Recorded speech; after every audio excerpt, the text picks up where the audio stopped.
तो जिस तरीके से देखा ये जा रहा है कि इस वक्त लोकसभा चुनाव आखिरी चरण में है, हम लोग वोटिंग के एकदम नजदीक आ गए, लेकिन कोई भी बड़ा राजनीतिक दल जो है वो मुसलमानों को भाव नहीं दे रहा। आपका सवाल बहुत अच्छा है और इसी नजरिए के तहत आज जो नेशनल फोरम मुस्लिम इंटेलेक्चुअल और जो हमारे जो वोटर काउंसिल जो है मुस्लिम वोटर काउंसिल ने जो प्रेस कॉन्फ्रेंस का इनेकाद किया है, उसकी वजह यही है, हम ये चाहते हैं कि मुसलमान जाग जाए और मुसलमान मुत्तहिद हो जाए और मुत्तहिद होकर उनके वोट का जो बंटवारा होता है हमेशा, इस मर्तबा बंटवारा नहीं होगा। हम ये चाहेंगे कि तमाम मुसलमान एकजुट होकर और किसी ऐसे लोगों को कामयाब करें कि जो बीजेपी के खिलाफ। जी, आपने जो सवाल पूछा है कि कोई भी दल मुसलमानों को भाव नहीं दे रहा है, तो ये सवाल आपका जो है मैं समझ सकता हूँ। आज जितने भी दल बने हैं, चाहे वो बीजेपी है, चाहे वो कांग्रेस है, चाहे इंडिया अलायंस हो, सब मुसलमानों की वजह से ही सत्ता में आए और मुसलमानों के वजह से बने। और आज जितना भी मसला चल रहा है मुसलमानों के साथ, बीजेपी आ जाएगी, बीजेपी आ जाएगी, इसको वोट मत दो, वो भी मुस्लिम मैटर है। आज पूरी राजनीति से लेकर सारा मसला मुसलमानों को ही लेकर क्रिएट हो रहा है। उससे आप ये पूछते हैं कि मुसलमानों को कोई भाव नहीं दे रहा। मुसलमान तो एक पारस बनी हो चुका है, लेकिन सर मुसलमान एक पारस बनी हो चुका है। जो भी उसको बोलते हैं जो लोहे को लगाए तो सुना हो जाता, तो मुसलमान तो वो पॉलिटी हो गई। रही बात 21 स्टेट की, इनको ये मैंने आपसे कहा था ना, ये सारे अपने आप को बचाने के लिए एक हो गए और इतने एक हो गए ईडी से बचने के कि हिंदू वोट नहीं खसक जाए। मुसलमानों की जो मजबूरी है उनको तो बीजेपी से डरा दिया जाएगा, से डरा दिया जाएगा कि भाई इनको वोट मत दो, उनको वोट मत दो। इसका फायदा ये उठा मुसलमान सब प्रकार कुर्बानी। सर एक आखिरी सवाल है मेरा कि एकलौते महाराष्ट्र के जो मुस्लिम एमपी है वो उनके सामने भी इंडिया अलायंस ने किसी तरीके का कोई सपोर्ट नहीं दिखाया, तो ऐसा ना वक्त हो कि भाई ये जो एकलौता मुस्लिम एमपी है महाराष्ट्र का वो भी हार जाए। एकलौता मुस्लिम एमपी से मुराद आपने इम्तियाज जलील साहब। जी, इम्तियाज जलील साहब को मुकम्मल सपोर्ट हासिल है, न सिर्फ मुसलमानों का, वहाँ के हिंदुओं का, वहाँ के दलितों का, वहाँ के बुद्ध के मजहब से ताल्लुक़ रखने वाले हैं। गोया मैं ये कहूँ कि औरंगाबाद की तकरीबन 70% आवाम का उनको एतमाद हासिल है और मैंने खुद देखा है उनके प्रचार को। और इम्तियाज़ साहब की जो मकबूलियत है, उस मकबूलियत को देखते हुए ये सवाल बनता ही नहीं कि उनको आवाम ने रिजेक्ट किया है या आवाम की मकबूलियत उनको हासिल नहीं, या आवाम का वोट उनको हासिल नहीं होगा।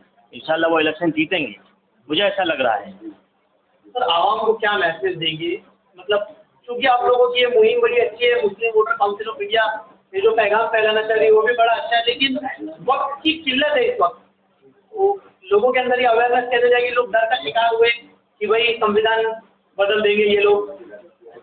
ये एक नेरेटिव बनाया गया भारतीय जनता पार्टी की तरफ से और उस नेरेटिव के बेस पर इंडिया अलायंस ने काम करना शुरू किया।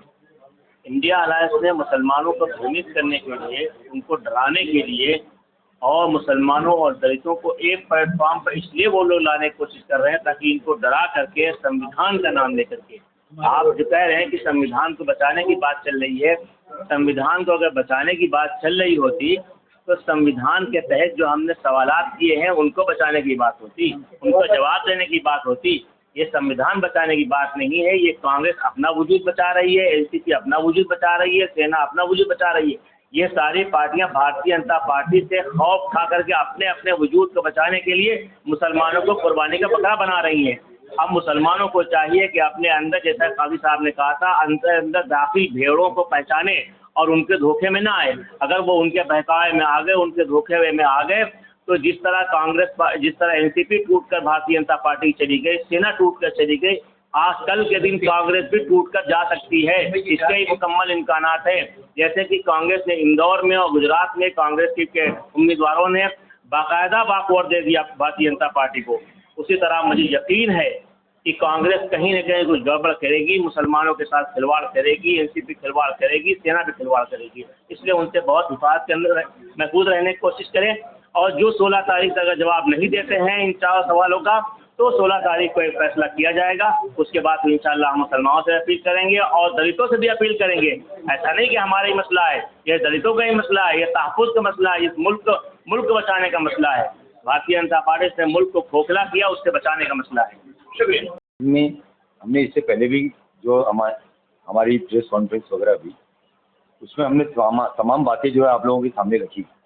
हम ये चाह रहे हैं कि कम से कम उनकी तरफ से हमें जिन पार्टियों को हमने लेटर दिया, जिनको हमने खिलाफत हाउस में बुलाया, वो आकर मुसलमानों के सामने अपना स्टैंड तो क्लियर करें, उनके लीडर्स, कि उनको वोट क्यों दें। और जो हमारे 4 मुतालबात हैं, अच्छा जितने भी 4 मुतालबात हैं, हम तो ये आपके माध्यम से कहना चाहते हैं कि अगर ये चारों मुतालबात अनडेमोक्रेटिक है, अनकॉन्स्टिट्यूशनल है, तो वो भी हमको वो कह दें कि जो चारों बातें आप लोगों ने पूछी है उसका संवैधानिक तौर पे हम आपको जवाब नहीं दे सकते, वो भी कह दें। वो उसका भी हमने उनको मौका दिया। अब इतना बड़ा मजमा, इतना बड़ा प्लेटफॉर्म हमने उनको दिया था, अगर उनकी नीयत ज़्यादा यानी हम समझ रहे हैं कि बेहतर होती तो वो आके वहाँ खुले मंच पे बात करके मामला जो है उसी वक्त ख़त्म हो जाता। मगर वहाँ नहीं आकर उन्होंने मुसलमानों के अंदर शक की गुंजाइश को बढ़ा दिया है, उनको सोचने पे और ज़्यादा मजबूर कर दिया है। क्या उद्धव ठाकरे साहब, उनके सबसे ज़्यादा 4 कैंडिडेट है, उनको तो सबसे पहले नुमाइंदा भेजना चाहिए था। एनसीपी, उनका एक नुमाइंदा नहीं है बॉम्बे में, उन्होंने अपना नुमाइंदा भेज दिया। अच्छा, बहुत अहम बात मैं कहना चाह रहा हूँ जो दरम्यान में निकल गई थी कि वंचित बहुजन अघाड़ी ये पहली ऐसी सेकुलर पार्टी है इस इलेक्शन में जिसने महाराष्ट्र में सबसे ज़्यादा मुसलमानों को टिकट दिया, और बॉम्बे में 3 मुसलमान हैं, उनका रिप्रेजेंटेटिव को उन्होंने भेजा। उसके बाद कांग्रेस, उनको अपना रिप्रेजेंटेटिव भेजना चाहिए था, मगर इन्होंने नहीं भेजकर हमें और मजबूर कर दिया है कि हम वाकई में जो ट्रैक पे हम हैं, हम समझते हैं कि हम सही ट्रैक पे जा रहे हैं। 5 सवालों का जवाब एक मिनट ये बताइए, अगर ये 2 पार्टी अगर आपको आपकी बात से दिक्कत नहीं देती तो आपका अगला कदम क्या होगा?